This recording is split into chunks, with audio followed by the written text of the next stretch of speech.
Welcome to Studio V. Our guest today is Ng Wan Peng, the Chief Operating Officer of the Multimedia Development Corporation.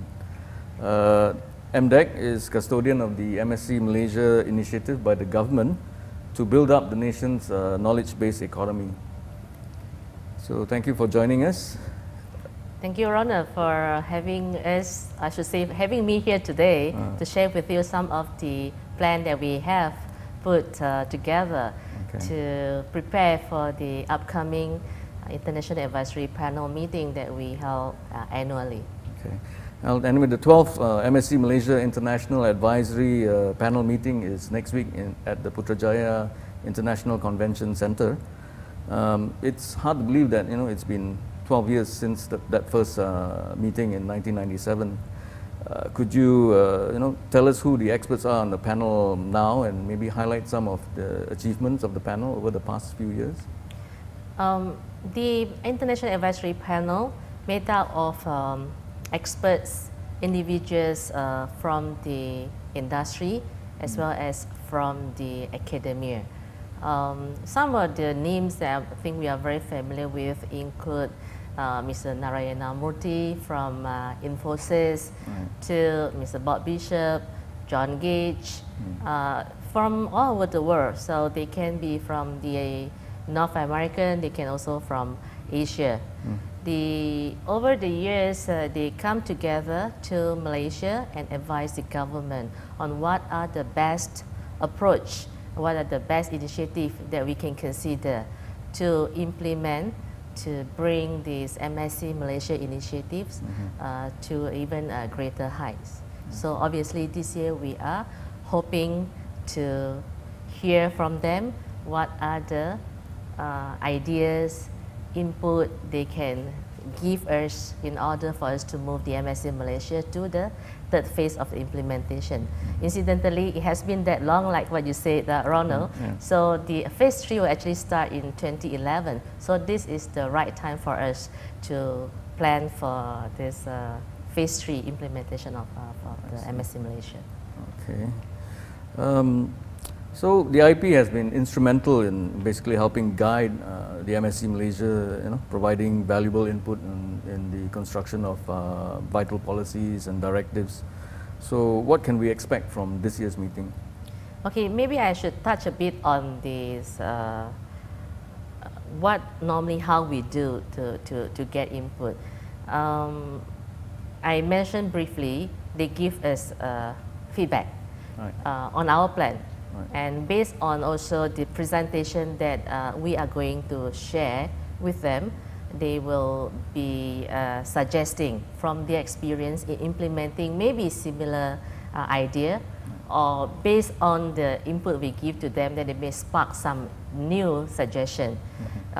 We expect them to give us input in terms of maybe talent development, to how to build up the conducive business environment, such as the infrastructure, the broadband, how to build out the content industry. And this year, on top of the specific topic related to the ICT as an industry, we are also going to seek feedback from the IEP panels on how ICT can be used to enable the government, how it can be used and enable the various economic sector, how it can be used to enhance the quality of life of the general public in the country. As you can see, as a country moves towards the high value, innovation-led economy, it's high time that we look at how ICT can be used to benefit even the greater economy and greater society. So what we need and what we expect to hear from them is, moving forward, ICT be used to help the country to achieve its new economic model, to transform the economy as well as to transform the society. Okay. With that, we'll take a short break and come back later.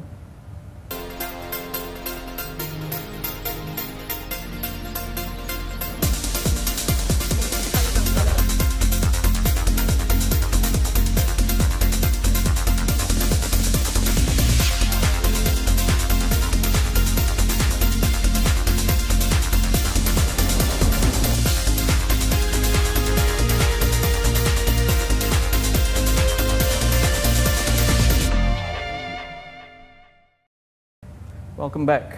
So, Wan Peng, the theme for the IAP meeting this year is Innovation Economy, Paving the Path to Prosperity. We're curious about MDeC's plans to achieve this. Could you tell us what's in store for, in the areas of, say, technology, entrepreneurship, creative multimedia, the content development, and of course, broadband utilization? I briefly touch on the role of ICT can play, apart from being a high-value sector, how it can actually enable others.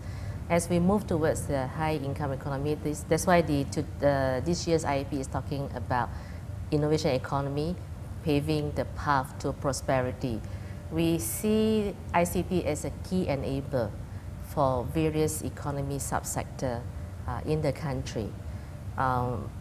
What we intend to achieve, again, like in the past, the IAP members will be giving us advice. I can quote some example. When the world was moving towards the services sector, they pointed out Malaysia has an edge in delivering that. They also gave us advice in how to attract the right type of FDI and how we can nurture Malaysia's domestic investment, we call it DDI here, by capitalizing on the benefits that Malaysia can offer that's unique to Malaysia. This year, apart from looking at the issue of attracting industry, we are also going to spend time looking at how to develop the talent in the country, because in the knowledge-based economy, people is the driving force behind achieving the objective of building the economy towards the high value. So we're going to touch on that. And obviously, we talk a lot about the broadband, how it is going to enable the various business sector. So that will be touched as well. And as you can see, we are also moving towards social entrepreneurship. That's why this year we have the one gentleman from Connected Nation who is going to be here for the first time to share with us on his experience so that we can take it and adopt it for Malaysia eventually. I say eventually, but essentially it's almost immediately. That would be Brian Mefford, would it? Yes, that's Brian Mefford, yes. Kentucky Connected Initiative. Yeah, very good. You remember all the people. Yeah, it kind of stuck in my mind. Okay, from earlier reports, we know that MDeC is taking the MSc Malaysia into its third phase, which is set to kick off in 2011. What exactly does the third phase involve?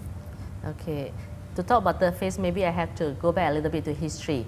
Phase one was initiation phase. So a lot of things were new idea, new thinking, what needs to be done. We put a lot of plan, master plan in place. And then when we move to phase two, which we are currently in, and we are nearing the end, is actually building out capacity. It's every phase we have our focus. Moving to phase three, obviously we are looking at demand generation. So what we have in store for phase three is how to stimulate demand using ICT as part and parcel of our daily life. Again, I'm going back to this concept of using ICT to enable the industry, enable the business, enable the government, enable the society in order to bring us more convenience, in order to help us to increase our productivity, in order to bring the nation to high income society. That is our aim for the Vision 2020. If we can all recall, it was launched almost 15 years ago, 15, 20 years ago, and we are actually moving towards that. And we believe ICT is the perfect tool that will help achieve this national mission, which is to bring the nation forward to an innovation-led high-income society eventually. And we cannot live without ICT today. And we are very happy that MSc Malaysia can actually play the role as the National ICT Initiative to help the country grow forward. Thank you. So it looks like we're in for an exciting time. Thank you very much for joining us today. Thank you, Ronald. Okay, I think we ended a little bit early. We are, but we're early. They want us to start.